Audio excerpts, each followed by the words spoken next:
Pada video kali ini saya akan membahas mengenai obat, penggolongan obat, dan jenis sediaan obat.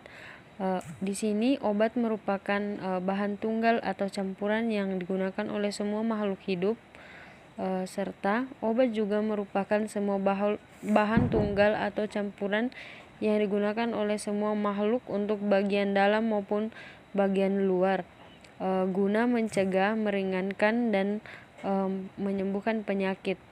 Penggolongan obat dibedakan menjadi 5 bagian, yaitu obat bebas terbatas, obat keras, obat narkotika, dan obat psikotropika.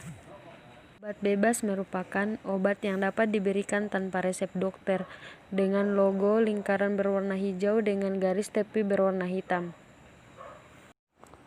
Obat bebas terbatas merupakan obat yang sebenarnya termasuk ke dalam obat keras, tetapi masih dapat dijual atau dibeli bebas tanpa resep dokter, tetapi dalam jumlah yang terbatas.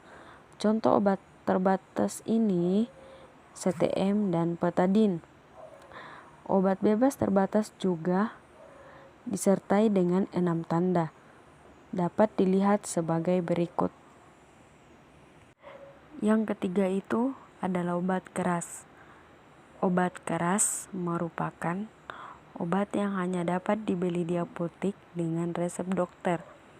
Contoh obat keras adalah ranitidin. Yang keempat itu adalah obat psikotropika, di mana obat psikotropika merupakan obat keras alamiah atau sintetis, bukan narkotika yang berkhasiat psikotrokotik. Efek dari obat ini bisa mempengaruhi saraf pusat dan menyebabkan perubahan yang khas pada aktivitas mental dan perilaku.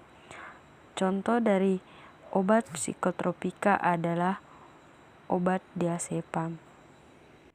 Yang terakhir itu obat narkotika.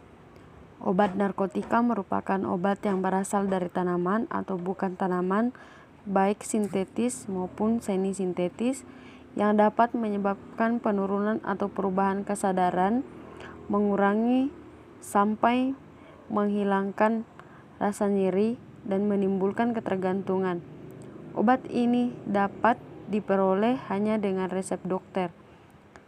Contohnya kodein. Demikianlah materi yang dapat saya sampaikan mengenai obat, penggolongan obat, dan jenis sediaan obat. Kurang dan lebihnya mohon dimaafkan. Terima kasih.